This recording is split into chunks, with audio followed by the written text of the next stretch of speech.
Irmãos, a graça e a paz de nosso Senhor Jesus. Hoje é um dia muito especial, é o Dia dos Pais, e eu aproveito a oportunidade para parabenizar todos os queridos pais de nossa igreja, aqueles que estão nos assistindo também através das redes sociais. Nosso muito obrigado a todos vocês são muito bem-vindos.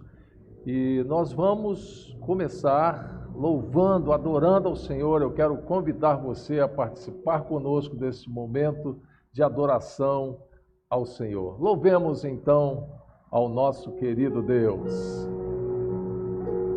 Glórias a Deus. Convidamos você aí na sua casa a se alegrar na presença do Senhor. Se você puder, bata palmas ao Senhor, junte sua família, mande esse culto, essa reunião para os seus amigos, para que possamos todos em uma só voz louvarmos o nome do Senhor. E esse hino que nós vamos cantar diz o seguinte, que se eu disser que não tenho pecado, eu engano a mim mesmo, e a verdade do Senhor não habita em mim. Então que você aproveite esse culto para se arrepender, para se render diante do Senhor e que a presença dele possa levar vida à sua casa, à sua família.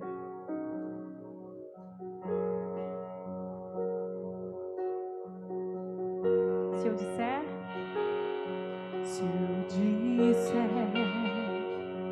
que não tenho pecado, engano a mim mesmo, a sua verdade não habita em mim. Se eu disser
é verdade se eu disser que não tenho pecado, engano a mim mesmo, que a sua verdade não habita em mim. Essa é a mensagem da cruz, que dele ouvimos, e anunciamos. Você pode erguer suas mãos e dizer: Deus é a luz, Deus é a luz, nele não há trevas. Deus é a luz, nele não há trevas. Nosso Deus é a luz, nele não há trevas. Se andarmos à luz, como ele na luz está, temos comunhão com seu corpo. Se andarmos à luz, como ele na luz está, o seu sangue nos purifica de todo pecado. Se andarmos à luz, como ele na luz está, temos comunhão com seu corpo. Se andarmos à luz, como ele na luz está, o seu sangue nos purifica de todo pecado. Aleluia! Aleluia!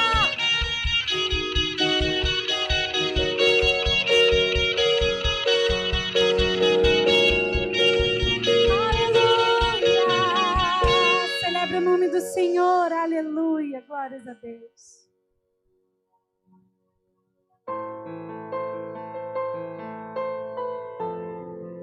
Seja o Senhor. Agora, na sequência do nosso culto, nós vamos ouvir os informativos, algumas mensagens importantes para vocês. Prestem bastante atenção nesse momento.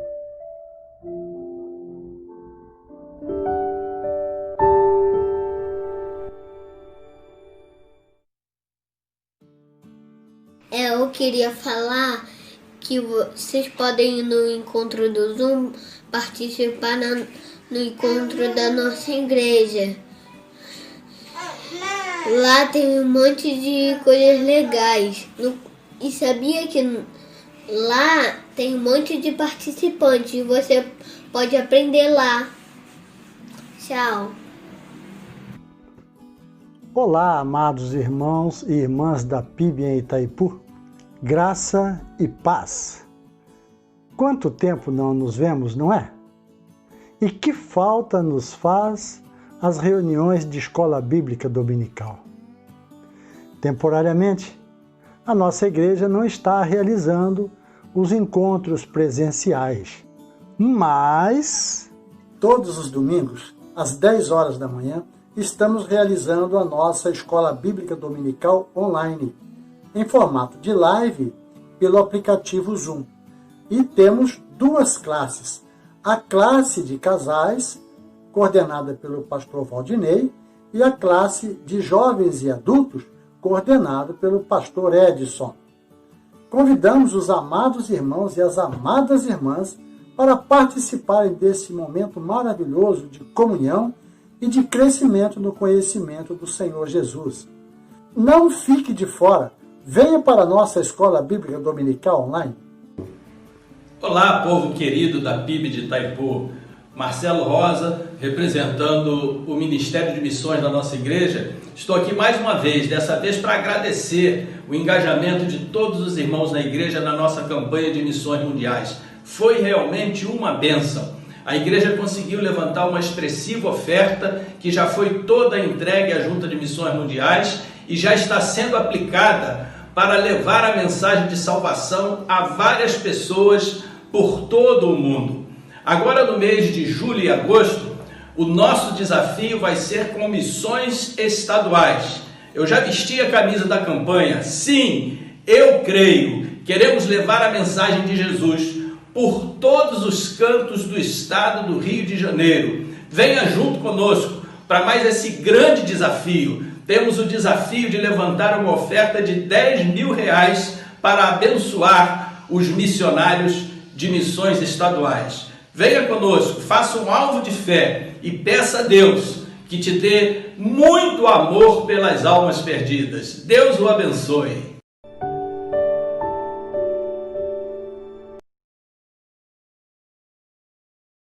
Agora chegamos a uma parte também importante do nosso culto, claro, dedicada aos membros de nossa igreja. Os visitantes não precisam se preocupar, mas esse é um momento que faz parte também da nossa adoração, momento da entrega daquilo que pertence ao Senhor. Lembrando que Deus nos dá 100%, Deus nos dá tudo, e nós apenas oferecemos e devolvemos ao Senhor uma parte daquilo que nós recebemos. Aproveito a oportunidade também para agradecer a fidelidade dos irmãos. Nesse período de pandemia, não nos faltou nada, foi o suficiente para pagarmos todos os nossos obrigações. Louvado seja o Senhor por isso. Deus tem nos dado o suficiente. Louvado seja o Senhor, que Deus o abençoe em sua fidelidade ao Senhor. Glória a Deus por isso.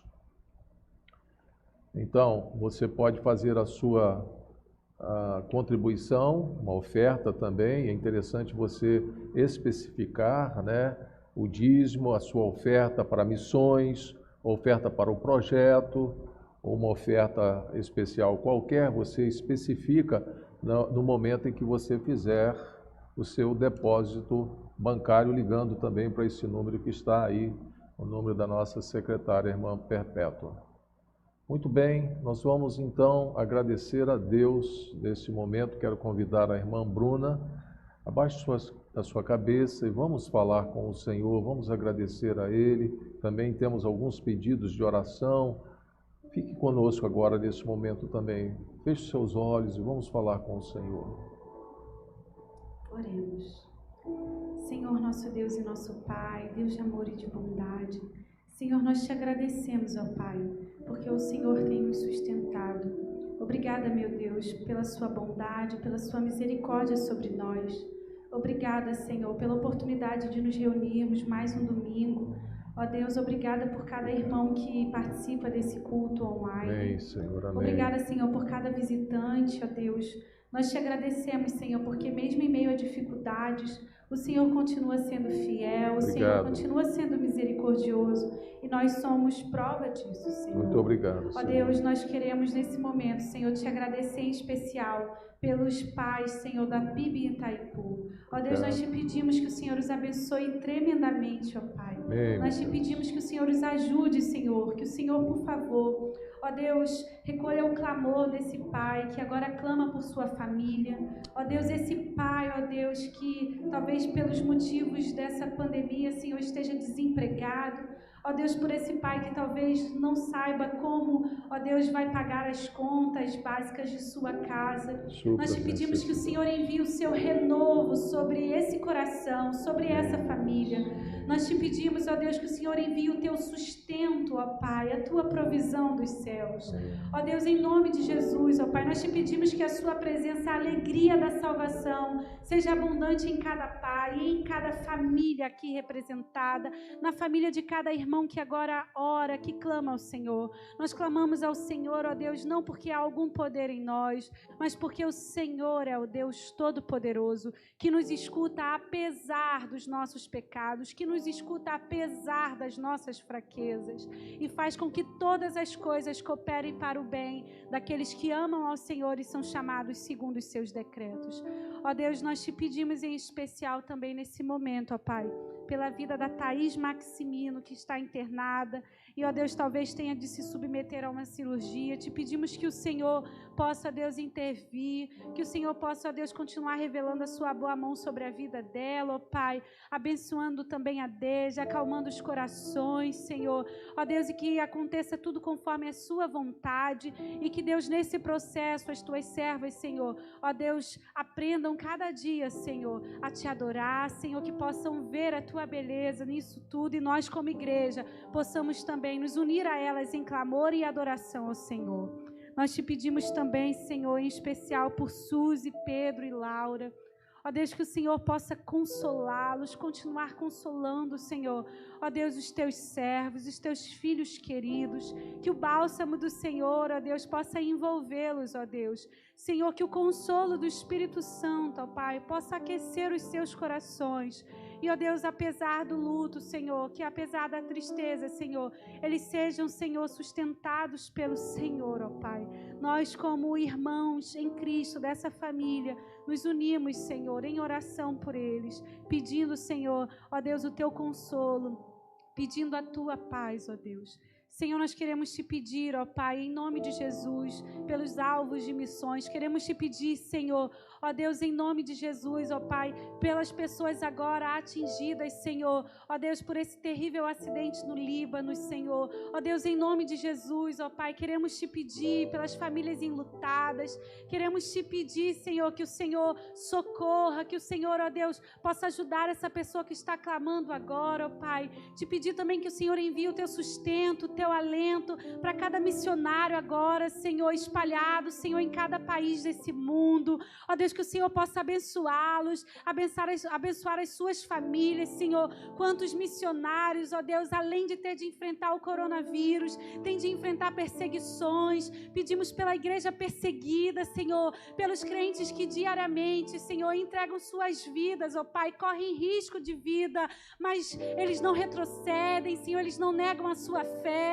porque eles foram alcançados pelo Senhor Jesus. Te pedimos que o Senhor continue sustentando cada um deles, ó Pai. Em nome de Jesus, eu te peço, Senhor, por esse irmão, por essa irmã, ó Deus, que agora está aflito, que se sente cansado, ó Deus, que se sente desesperado, Senhor. Esse irmão agora, ó Deus, que vem diante do Senhor, que dobra o seu coração diante do Senhor, porque reconhece que não há outro que possa salvá-lo, porque reconhece que não há outro nome que possa trazer paz. Te pedimos, Senhor, que o Senhor alcance esse coração e sustente e fortaleça até o dia da volta do Senhor Jesus Cristo, para a glória e exaltação do teu santo nome. Ó Deus, nós te agradecemos pela oportunidade de ofertar, ó Deus, de dizimar, Senhor, de contribuir com os projetos na tua igreja, que o Senhor continue abençoando cada filho teu, ó Pai. Em nome de Jesus, é o que nós te pedimos e te agradecemos. Amém.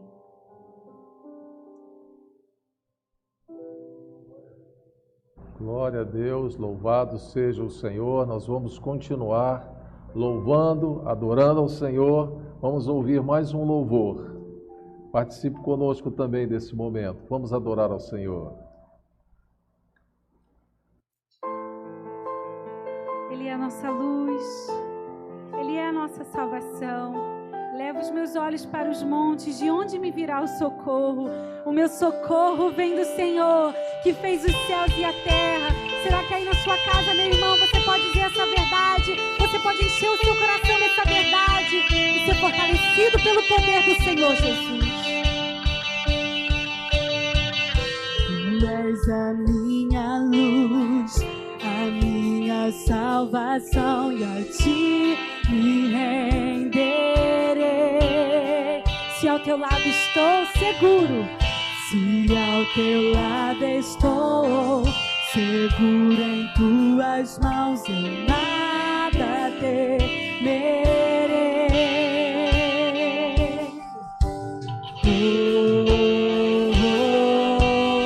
Diga, tu és santo, tu és santo, ó Senhor. exalte o nome dele.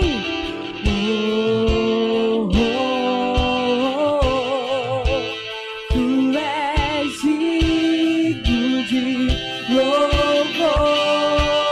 Declare Só em ti confiarei, eu nada temerei.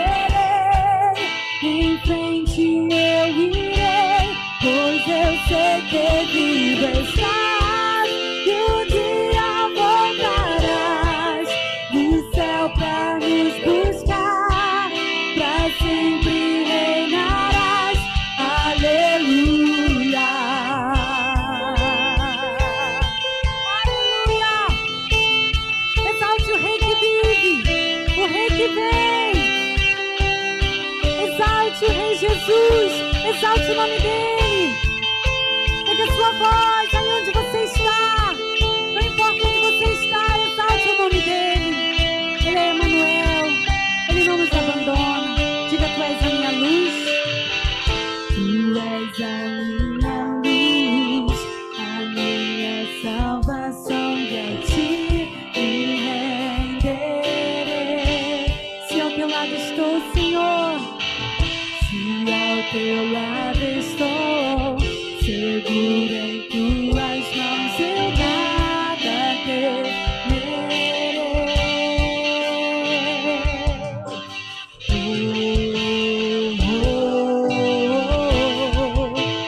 Tu és santo, ó Senhor. Ele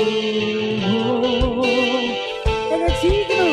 Tu és digno de louvor.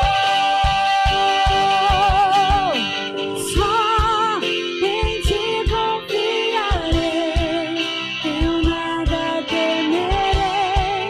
Em frente eu irei, pois eu sei que vivo estás, e o dia voltarás do céu pra nos buscar, pra sempre reinarás. Aleluia. Só em ti confiarei, eu nada temerei. Em frente eu irei, pois eu sei que vivo estás, e o dia voltará. Pra sempre reinarás. Aleluia.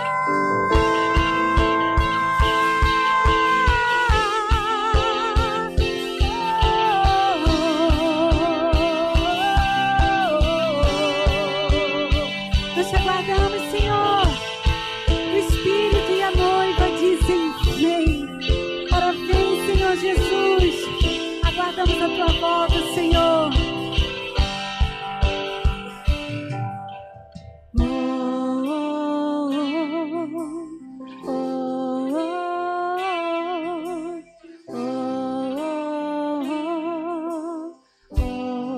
Diga isso. Vem, Jesus. Vem, Jesus. Maranata, ora vem, Senhor Jesus. Vem, Jesus. Vem, Jesus. Maranata, ora vem, Senhor Jesus. Você pode clamar mais uma vez? Vem, Jesus. Vem, Jesus. Maranata, ora vem, Senhor Jesus. Vem, Jesus. Vem, Jesus. Maranata, ora vem, Senhor Jesus. Aleluia, glória a Deus.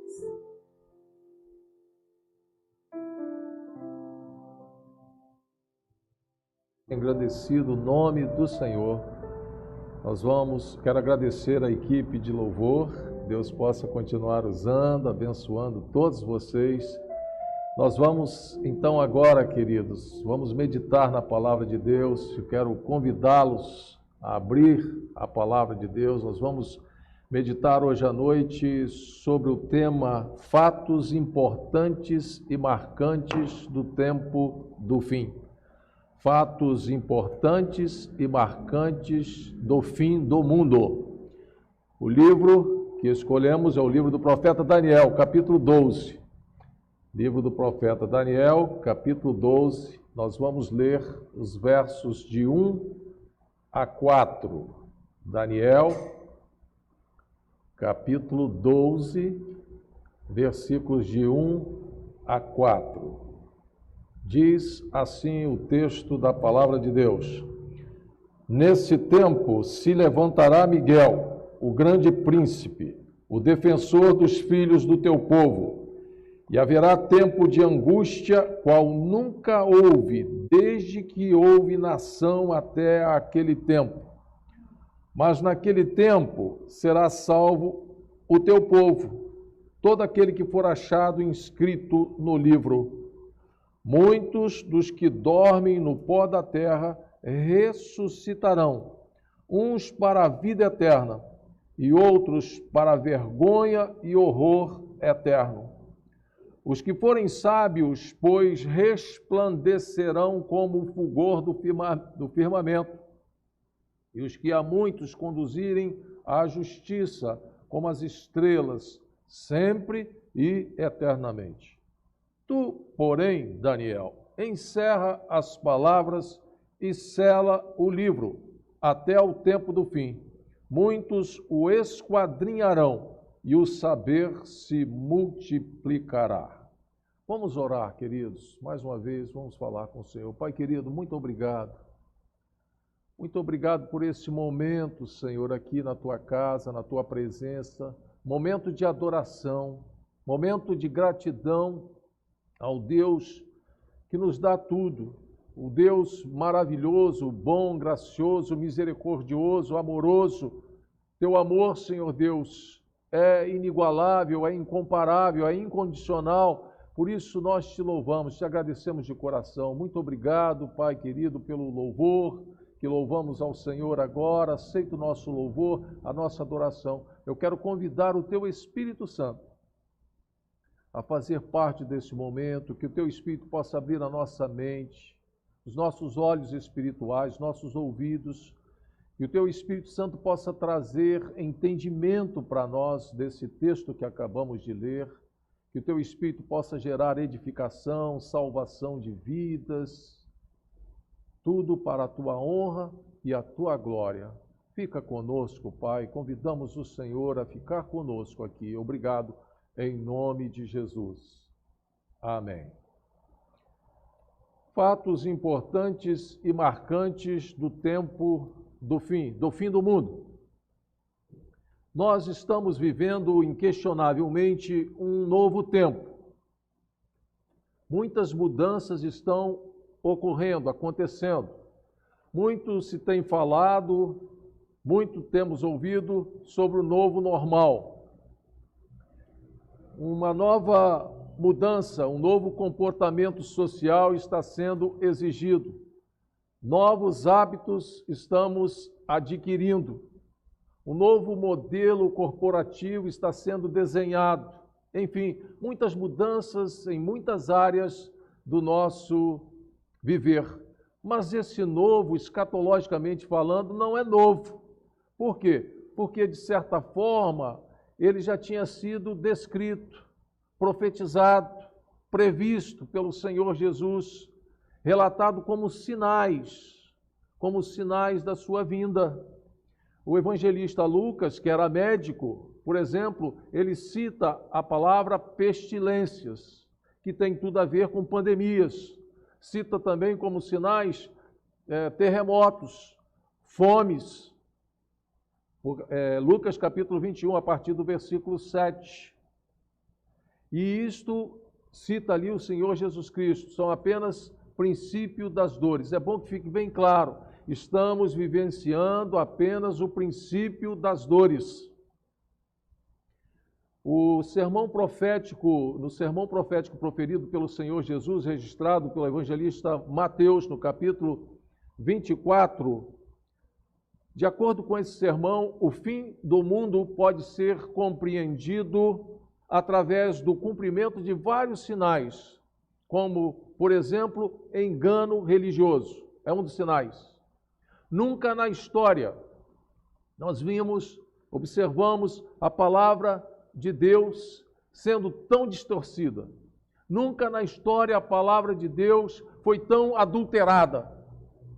Nunca a palavra de Deus foi tão mal interpretada por grupos de interesse como homossexuais, lésbica, grupo de pastores mercenários, enganadores, dominadores, usurpadores, só querem tirar proveito, só pensam em recurso financeiro, em cifras. O outro sinal que o Senhor Jesus menciona no seu sermão profético é a apostasia. E o que significa apostasia? Apostasia significa o abandono da fé. Nós observamos uma explosão dessa apostasia. O Senhor Jesus também afirmou nesse mesmo sermão: porventura, quando eu voltar, vou encontrar fé na terra? Nós observamos, por exemplo, a Europa. A Europa que foi o palco de extraordinários, magníficos avivamentos. Avivamento que foi espalhado por todo o mundo. Avivamento que chegou aqui até nós. E hoje nós, com tristeza, observamos os templos, as catedrais fechadas, foram vendidas e se tornaram bares, boates, museus, tantas outras coisas. Observamos com tristeza a mente do europeu, uma mente completamente secularizada, humanizada, hedonista, humanista. É muito triste isso. Outro sinal que nós observamos, citado pelo Senhor Jesus, é o esfriamento do amor. Hoje, mais do que nunca, observamos o aquecimento do egoísmo, o egoísmo exacerbado. É o eu, a preocupação com eu, somente eu e depois eu também. O esfriamento do amor é um sinal citado pelo Senhor Jesus do tempo do fim. Um outro sinal, a pregação do Evangelho em todo o mundo. Antes do surgimento da internet, nós ficávamos perguntando: como que isso pode acontecer? Hoje, facilmente ela chega nos mais difíceis recônditos do nosso planeta. Outro sinal, o aparecimento do anticristo. Esses sinais, evidentemente, fortemente, proclamam que estamos vivendo uma espécie de afunilamento da história. Hoje, inquestionavelmente, nós estamos vivenciando a intensificação desses sinais. O capítulo 12 do livro de Daniel é uma sequência cronológica do capítulo 11. O anjo ainda estava falando, mostrando, revelando a Daniel uma brilhante descrição do tempo do fim. E o pastor Hernandes Dias afirma que Deus levanta a ponta do véu e revela o fim da história. As cortinas se fecham e o fim desse drama será a vitória gloriosa do povo de Deus e de sua igreja. Vários eventos são descritos aqui no capítulo 12. E essas descrições são sinais que nos direcionam ao entendimento do fim da história. Lamentavelmente, não temos tempo suficiente para comentar todas essas descrições. Mas dentro dos 4 versículos que nós lemos aqui, eu quero destacar 7 fatos marcantes do tempo do fim. 7 fatos marcantes. Vamos então ao primeiro fato. Qual é o primeiro fato? Está no versículo 1. É o tempo da grande tribulação. Observe que o versículo 1 inicia dizendo, nesse tempo. Isso significa o quê? É uma descrição do período de ascensão e queda do anticristo, o arqui-inimigo de Jesus e de sua igreja. O anticristo se levantará na força de Satanás. O anticristo vai tremendamente se opor ao Senhor Jesus e desejará e reivindicará ser adorado como Deus, conforme o apóstolo Paulo descreve em sua segunda carta aos Tessalonicenses, capítulo 2, versículos 3 e 4. O anticristo vai blasfemar contra Deus e vai severamente magoar os crentes em Cristo Jesus, conforme Daniel, capítulo 7, versículo 25. O anticristo vai ser adorado por todo mundo. Vai ser adorado por todos aqueles que não aceitaram Jesus como Salvador e Senhor. Será adorado por todos aqueles que não tiverem uma convicção firme de sua fé em Cristo Jesus. Será adorado por todo aquele que não tem o selo de Deus, conforme Apocalipse capítulo 13, versículo 8. O anticristo perseguirá e violentamente perseguirá e matará muitos cristãos, conforme também Apocalipse capítulo 13, versículo 7. Será um tempo, sem dúvida alguma, extremamente doloroso. Este é o tempo da grande tribulação.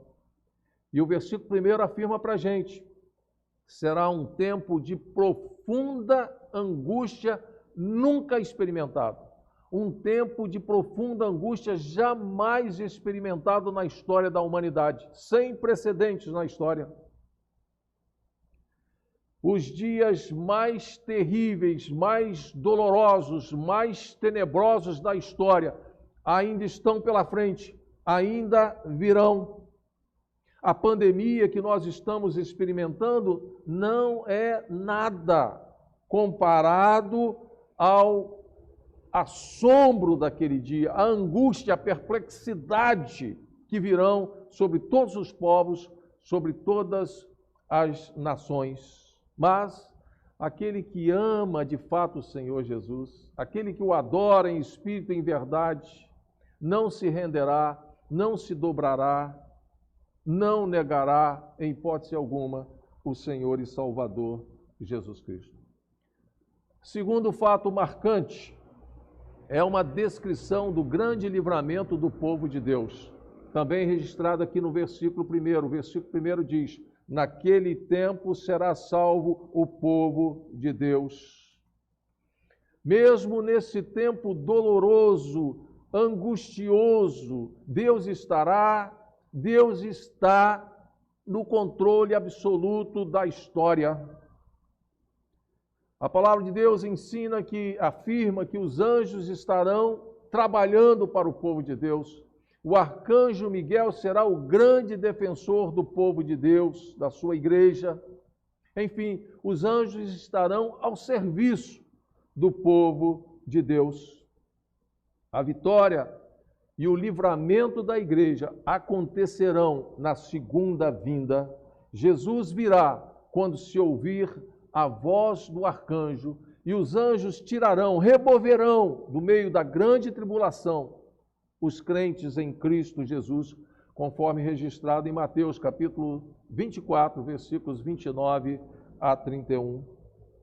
No tempo da maior e a mais intensa perseguição contra a igreja, é que o Senhor Jesus a libertará e a conduzirá salva para o seu reino celestial, conforme também o apóstolo Paulo descreve em sua segunda carta aos Tessalonicenses, capítulo 1, versículos de 6 a 10. Terceiro fato marcante, uma descrição da salvação pela graça.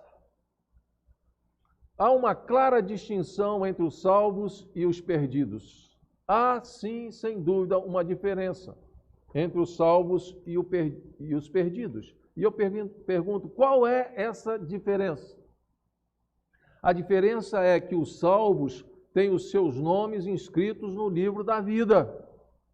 E o Senhor Jesus fez referência a esse livro da vida. Quando ele estava aqui, reuniu o grupo de discípulos e deu a eles uma missão, uma tarefa. E a tarefa honrosa, importante. E os discípulos voltaram e estavam ali felizes, perplexos, admirados, eles estavam alegres. Estavam prestando um relatório ao Senhor Jesus e disseram: Senhor, até os demônios se submetem a nós em teu nome.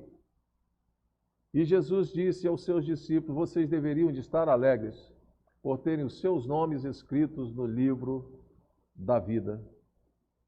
O seu nome, meu irmão, o seu nome, minha irmã, está escrito no livro da vida.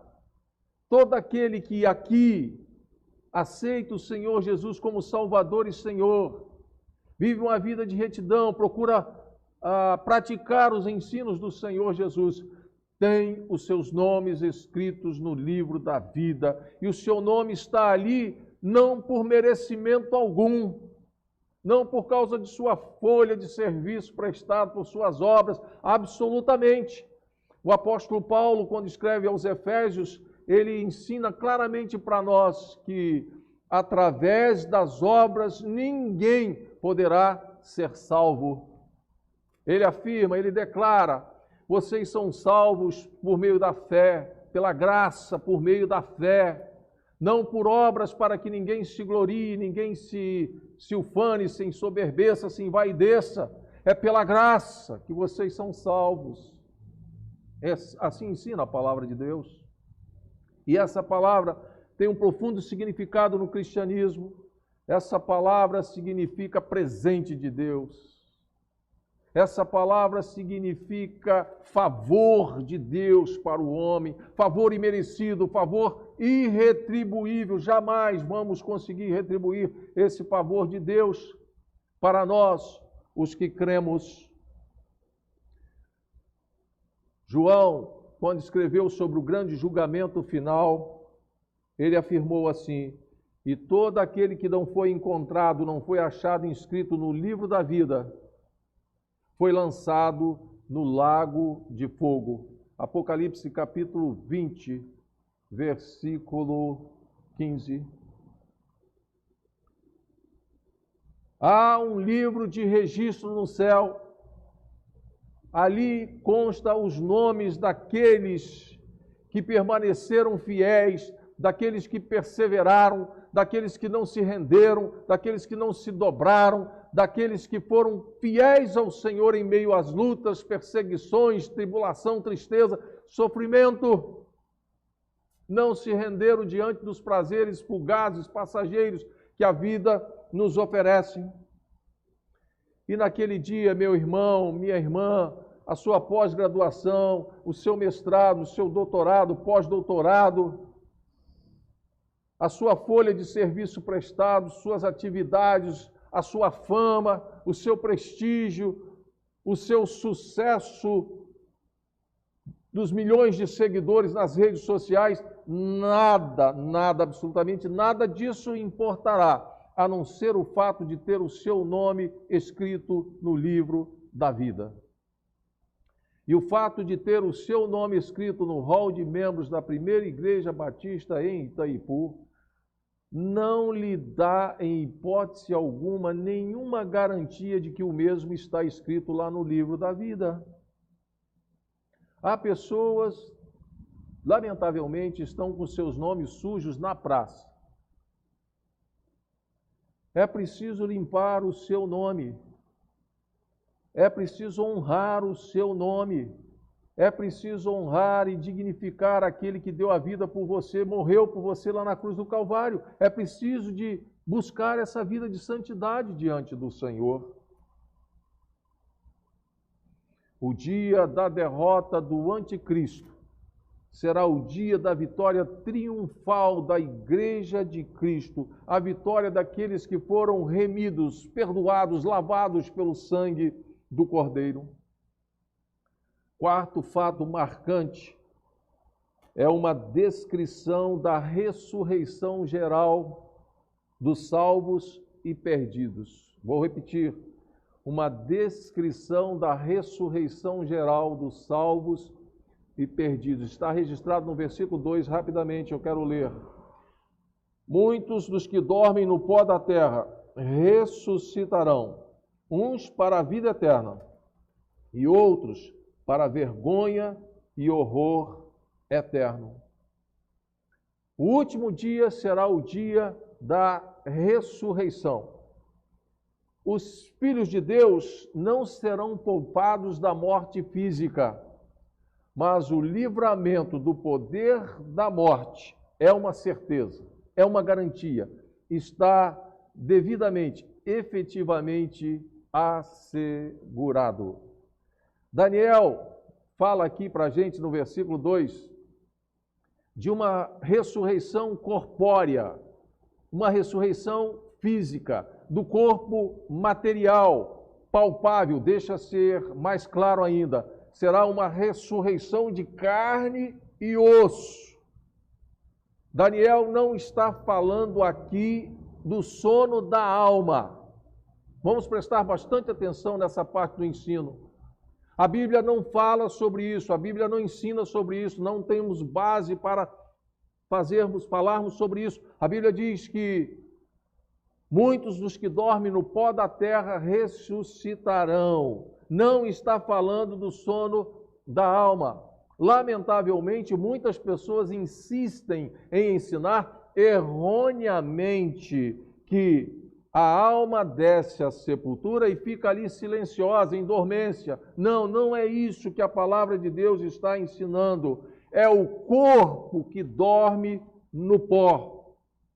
Quando o crente morre, o corpo volta ao pó e o espírito volta para Deus. Sempre que encontrarmos a expressão sono na Bíblia, faz referência ao sono do corpo, ao corpo. Faz referência ao corpo físico. Deus não está em uma sepultura, Ele está em seu trono, na glória. Quando Jesus, ali na cruz do Calvário, antes de ser crucificado, antes de expirar, Ele disse: Pai, em tuas mãos entrego o meu espírito. E quando Deus o recebeu, obviamente, não estava em uma sepultura, estava no seu trono, na glória. Estevão, por exemplo, o primeiro mártir do cristianismo, quando Estevão estava ali sendo apedrejado antes de morrer, ele disse: Senhor Jesus, recebe o meu espírito. Atos capítulo 7 registra, afirma que Estevão, cheio do Espírito Santo, fitou os olhos no céu e viu a glória de Deus e viu o Senhor Jesus à direita do trono. O espírito de Estevão não foi para o túmulo, foi para o céu. Glória a Deus, louvado seja o Senhor. Podíamos citar outras referências, mas vamos ficar com apenas mais uma para fecharmos essa questão. O apóstolo Paulo afirmou que morrer para o cristão é deixar o corpo e habitar com o Senhor. Segunda carta de Paulo aos Coríntios, capítulo 5, versículo 8. Portanto, a palavra de Deus não fala de sono da alma, mas sim do sono do corpo. Observamos também aqui no versículo 2 a expressão muitos. Muitos dos que dormem no pó da terra. Essa expressão muitos traz uma certa dificuldade na interpretação. Mas, de acordo com o entendimento dos mais renomados e conceituados intérpretes da Bíblia, essa expressão deve ser entendida por todos. Todos. É uma maneira hebraica de chamar a atenção para a grandeza dos números envolvidos. Mas é bom que fique bem claro que, embora todos ressuscitem, nem todos terão o mesmo destino. Nem todos.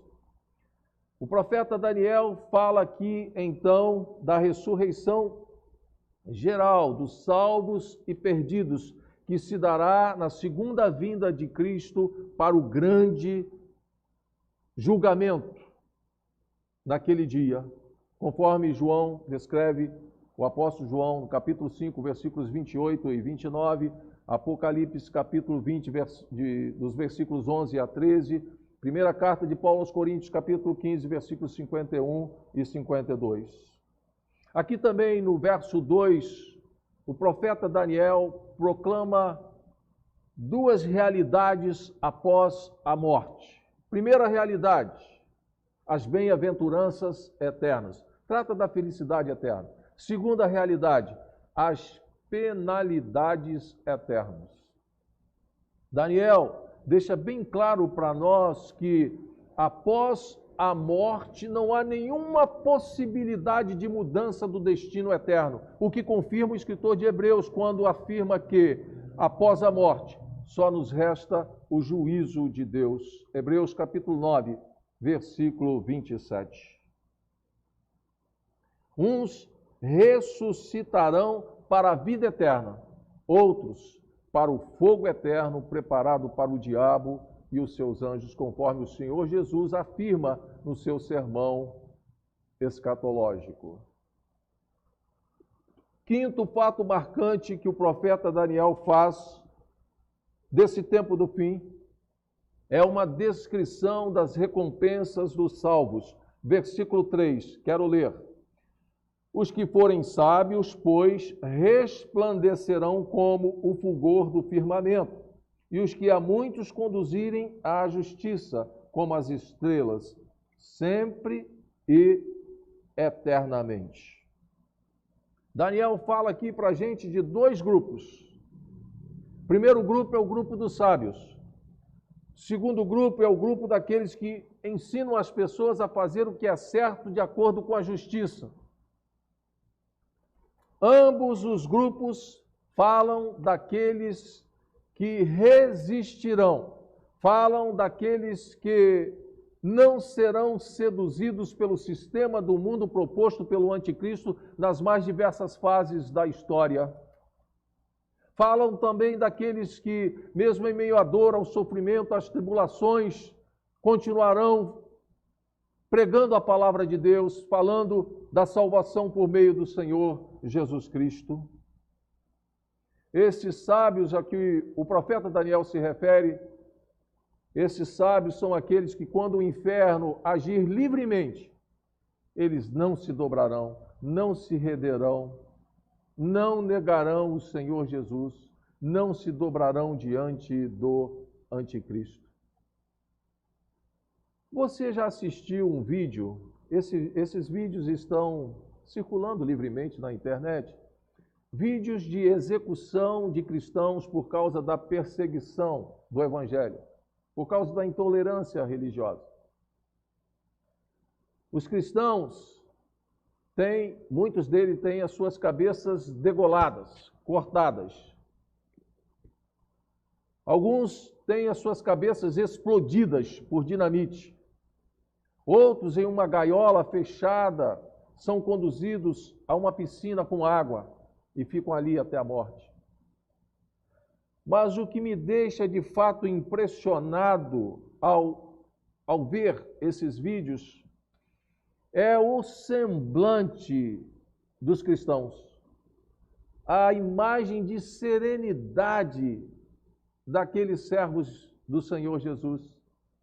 E o que isso representa? E o que isso ensina para nós? O que isso mostra para nós? Mostra a fidelidade deles e a plena, a absoluta convicção de fé daqueles homens. Hoje nós estamos sendo impedidos de vir à casa de Deus por causa de um vírus altamente contagioso. Mas chegará o dia em que seremos impedidos de vir à casa de Deus por causa da perseguição religiosa. Daí o fato de ressaltar o valor, a importância dos pequenos grupos nos lares. A importância das células, dos irmãos que se reúnem semanalmente para compartilhar o amor de Jesus, comunhão, desfrutar de comunhão, falar também de evangelismo, falar da salvação em Cristo Jesus. Irmãos queridos, você quer me dar um presente? Você quer alegrar o meu coração de pastor? Participe de uma célula. Abra o seu lar para receber uma célula. É um momento extremamente especial. Nós vamos, sem dúvida alguma, quando voltarmos, revitalizar, falar mais da importância da célula. Meu sonho é ter toda a igreja, ou pelo menos a maioria da igreja, participando desses pequenos grupos. Esses sábios a que o profeta Daniel se refere, são aqueles que entendem que Os sofrimentos do tempo presente não podem ser comparados com a glória que desfrutarão eternamente. E esse galardão é descrito em termos de resplendor, em termos de fulgor, em termos de brilho, porque brilharam na escuridão, brilharão eternamente. E receberemos um corpo semelhante ao corpo da glória de Cristo.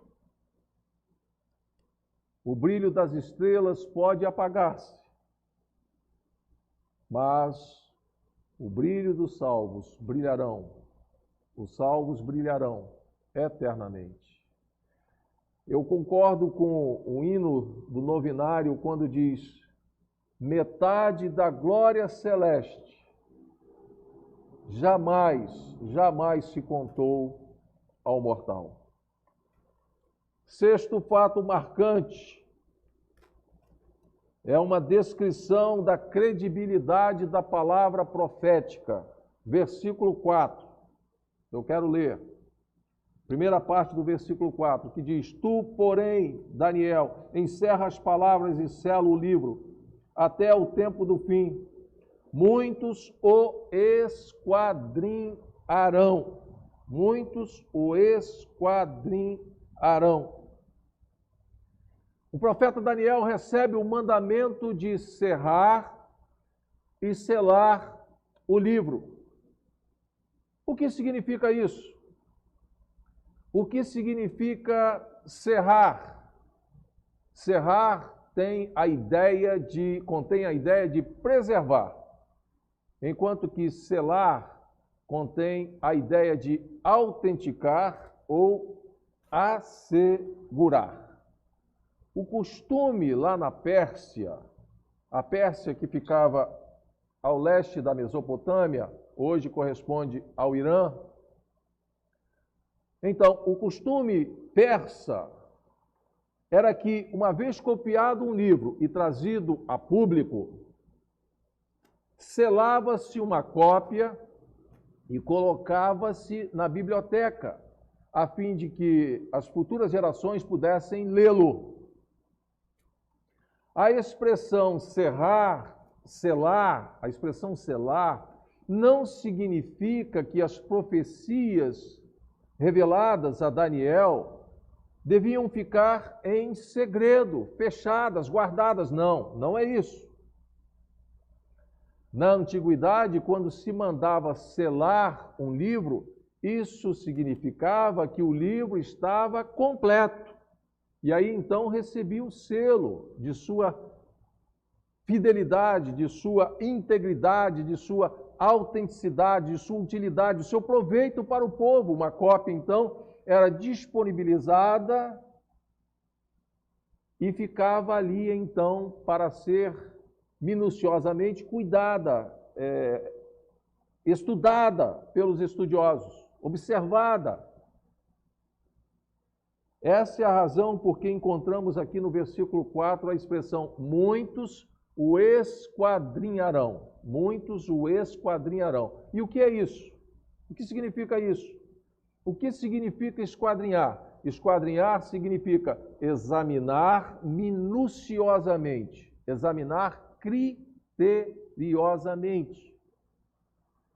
A palavra profética não é uma palavra fechada, hermética, impenetrável. Pelo contrário, o versículo diz: muitos o esquadrinharão, muitos observarão, muitos minuciosamente olharão, observarão criteriosamente, muitos vão ler essas profecias. O livro de Daniel é uma espécie de farol da história da humanidade. Daniel escreveu sobre o futuro, ele contou-nos o que haveria de acontecer. Esse livro, sem dúvida alguma, mostra para a gente que Deus está no controle da história. Deus tem as rédeas da história em suas poderosas mãos. Sétimo, agora vamos para o sétimo e último fato marcante. É uma descrição do avanço do conhecimento no tempo do fim. Última parte do versículo 4 que diz: e o saber se multiplicará. Talvez na sua versão esteja: a ciência se multiplicará. Se não está na sua versão, com certeza as versões mais antigas traziam essa expressão: a ciência se multiplicará. A verdade é que nós estamos, essas profecias, a profecia de Daniel está em pleno cumprimento. Nós vivemos hoje esse tempo, o tempo da multiplicação do saber. Nós vivemos hoje o tempo do milagre científico. A ficção virou história. A ficção virou fato. Nós vivemos no mundo cibernético. A Terra se tornou apenas uma aldeia. Somos cidadãos planetários. E se você tiver recurso financeiro, você vai poder fazer daqui a alguns dias uma viagem interplanetária. Quem sabe passar suas férias em Marte. O futuro chegou. O futuro está diante dos nossos olhos, está diante de nós. Isaac Newton, cientista inglês, cientista que nasceu em 1642, esse cientista afirmou que chegaria o dia em que o homem correria a estrondosa velocidade de 60 km. Estava se referindo ao carro. E Voltaire, cientista francês, disse que Isaac Newton estava delirando. Hoje nós ficamos, de fato, extremamente surpresos, espantados com os tremendos avanços da ciência, da tecnologia. As profecias estão se cumprindo. O fim está mais próximo do que imaginamos. Precisamos, sem dúvida, de nos preparar, porque o tempo da redenção está próximo. Para onde caminha a história? Qual será o seu fim? Quando as cortinas do tempo se fecharem, onde estaremos? Como deve ser, ou que sentimento devemos ter? Que sentimentos devem dominar o nosso espírito? Sentimentos de pavor ou sentimento de esperança? Para onde caminha a história? Caminha para o nada, caminha para o caos ou caminha para a glória? O profeta Daniel tem respostas claras para essas perguntas. A história não é cíclica, ela não fica dando voltas. A história não é como um trem desgovernado, sem freios, prestes a cair em um abismo. Nós caminhamos para um fim glorioso, para a vitória final, retumbante, definitiva, a vitória do Senhor Jesus e de sua igreja. A pergunta que eu quero fazer é: será possível ser fiel a Deus em um mundo de tanta idolatria, de tanto satanismo, de tanta incredulidade, de tanta corrupção, de tanta criminalidade? Será possível ser fiel a Deus em um mundo assim? A resposta é sim. Daniel foi levado, ainda muito jovem, foi retirado de sua cidade, ainda muito novo, muito jovem, foi levado como escravo para a Babilônia. A Babilônia, que era o centro mundial da astrologia, da feitiçaria, da idolatria e tantas outras desgraças. Mas Daniel permaneceu fiel ao Senhor. Foi tentado, foi acusado injustamente, indignamente, foi perseguido, mas jamais retrocedeu em sua fidelidade a Deus. Daniel foi tremendamente perseguido. Em todo o império havia 3 governadores. E a palavra de Deus diz que, registrado no capítulo 6, o rei era o rei Dario. A palavra de Deus afirma que Daniel sobressaía sobre os demais governadores e o rei o admirava tremendamente. O rei gostava muito de Daniel, tinha uma amizade com Daniel e, pelo fato de ter sobressaído, isso como consequência trouxe inveja aos demais, uma inveja muito grande. E eles armaram uma arapuca, uma cilada muito bem elaborada, muito bem arquitetada para Daniel. E o rei não teve outra alternativa a não ser lançar Daniel em uma cova. Uma cova, a cova dos leões. Daniel então foi lançado naquela cova de ferozes leões. E a Bíblia diz que o rei voltou para o palácio entristecido. Ele não quis ouvir música, ele não se alimentou, ficou em jejum, não conseguiu conciliar o sono, não dormiu. E pela manhã, bem cedinho, o rei foi até a cova dos leões. E a Bíblia diz que ele, com uma voz triste, perguntou: Daniel, Daniel, será que porventura você que serve ao Deus vivo, será que esse Deus o livrou da morte? E Daniel respondeu: vivo o rei eternamente, o Deus que eu sirvo fechou a boca dos leões. E o rei se alegrou e mandou retirar Daniel da cova dos leões. E o rei então editou um decreto. E ele disse publicamente: eu estou editando um decreto para que em todos os domínios do império os homens temam e reverenciem o Deus de Daniel, pois ele é o Deus vivo e permanece para sempre. Ele livra e salva, faz sinais e maravilhas no céu e na terra. Ele livrou Daniel do poder dos leões. Daniel capítulo 6, versículos 26 e 27. Daniel foi honrado publicamente, mesmo quando honrado, permaneceu firme em Deus. A fama não subiu-lhe à cabeça. Daniel foi um homem amado no céu e honrado na terra. Você quer se tornar um Daniel? Você pode. Você pode. E se você permanecer fiel em meio às tribulações, em meio às perseguições, às angústias da vida, você vai desfrutar da felicidade eterna com Jesus.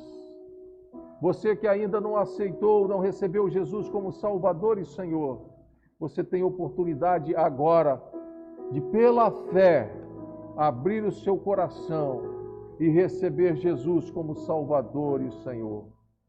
Essa é a decisão mais relevante, mais importante que o homem pode fazer aqui na terra. Abrir o coração e receber Jesus como Salvador e Senhor. A palavra de Deus ensina para a gente, quando você faz isso, o Espírito Santo passa a fazer morada em você. O Espírito de Deus faz morada em você e você experimenta uma vida nova, uma vida com propósito e significado real, concreto. Só Jesus tem esse poder de trazer vida eterna para você. Ele morreu para lhe dar vida, e vida com sabor de vida, vida com propósito e significado. Só Jesus pode dar. Você crê? Você crê em Jesus? Abre o seu coração, não deixe para amanhã a mais importante decisão que o ser humano pode tomar em sua vida. Quero orar por você neste momento. Nós vamos orar. Feche seus olhos, vamos falar com o Senhor. Pai querido, muito obrigado. Obrigado, Senhor, em nome de Jesus, lhe rendemos graças. Obrigado por essa convicção de fé. Nós cremos, Pai, que Jesus veio, se tornou carne, habitou entre nós, foi obediente até a morte e morte de cruz. Obrigado por esse sacrifício completo, remidor. Não precisamos de realizar mais sacrifícios. o Senhor Jesus realizou por nós. Obrigado, meu Deus, e que nessa noite as pessoas que nos ouvem, Pai, possam também crer, abrir o coração com humildade de coração e receber Jesus como Salvador e Senhor. Pai querido, muito obrigado, porque nós desfrutaremos da vida eterna. Nós, Senhor Deus, seremos conduzidos para o céu e ali moraremos eternamente com o Senhor. Que possamos, Pai querido, viver uma vida que de honra ao Senhor Jesus, uma vida de santificação. Ó Deus maravilhoso e bom, muito obrigado pelas tuas promessas que jamais deixarão de ser cumpridas. Seja engrandecido o teu nome, para todos sempre, em nome de Jesus. Amém.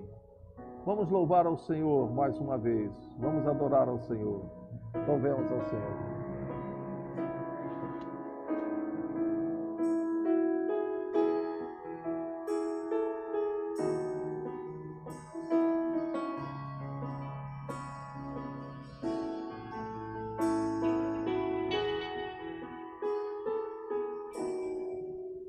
Eu não vou me apegar com as coisas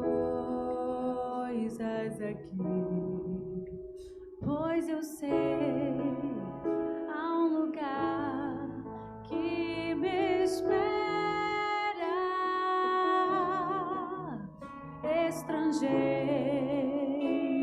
eu sou, o meu lar é o céu.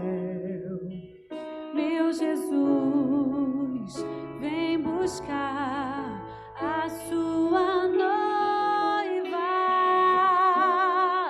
Ele virá num piscar de olhar.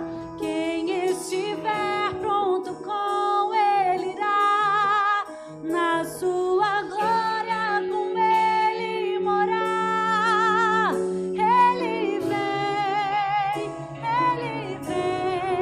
não mais tristeza, não mais temor. Junto com os anjos cantar eu vou. Digno é o Cordeiro que se entregou. Ele vem, ele vem.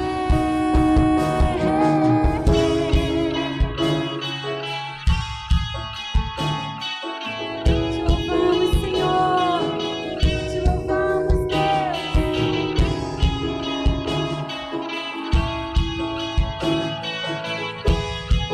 Você pode dizer: eu não vou me apegar, eu não vou me apegar com as coisas aqui, pois eu sei há um lugar que me espera. Você crê nisso? Estrangeiro eu sou, o meu lar é o céu. Meu Jesus vem buscar a sua noiva. Declare, ele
pode cantar isso?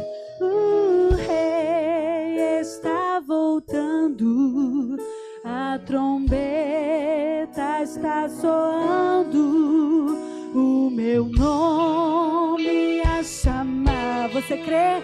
O rei está voltando, o rei está voltando. Diga aleluia, ele vem me buscar. Grite isso, o rei é a esperança dos crentes, o rei é a esperança da igreja. A trombeta está soando, o meu nome a chamar. Sim, o rei está voltando, o rei está voltando. Declare, aleluia, ele vem me buscar.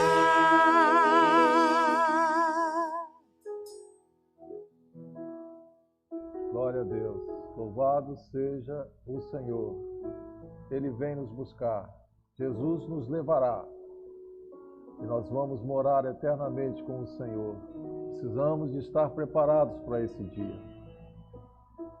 O dia da nossa redenção está bem próximo. Seja engrandecido o nome do Senhor. Nós vamos orar agora para encerrar o nosso culto. Baixe sua cabeça mais uma vez. Senhor, muito obrigado.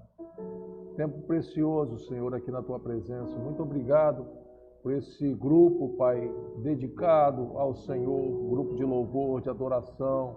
Obrigado pela vida do Rômulo à frente desse ministério. Que o Senhor possa continuar conduzindo a sua vida. Muito obrigado, querido Deus, pelo grupo também de multimídia da nossa igreja. Seja engrandecido o Teu nome por todos aqueles que cooperaram para que esse culto se tornasse uma realidade. Muito obrigado, Pai querido. Rogamos a Tua bênção para essa semana. Que o Senhor possa nos conduzir, que o Senhor possa nos guardar. Nós dependemos de Ti, Senhor. Derrama sobre nós a Tua bênção. Fica conosco, querido Deus, leva-nos em segurança para os nossos lares. E abençoa, Pai, todos aqueles que estão em seus lares, concedendo-nos uma noite de sono profundo. Muito obrigado por tudo, em nome de Jesus. Amém. Glória a Deus. Deus o abençoe. Uma semana abençoada a todos. All right. Ok. Glória a Deus.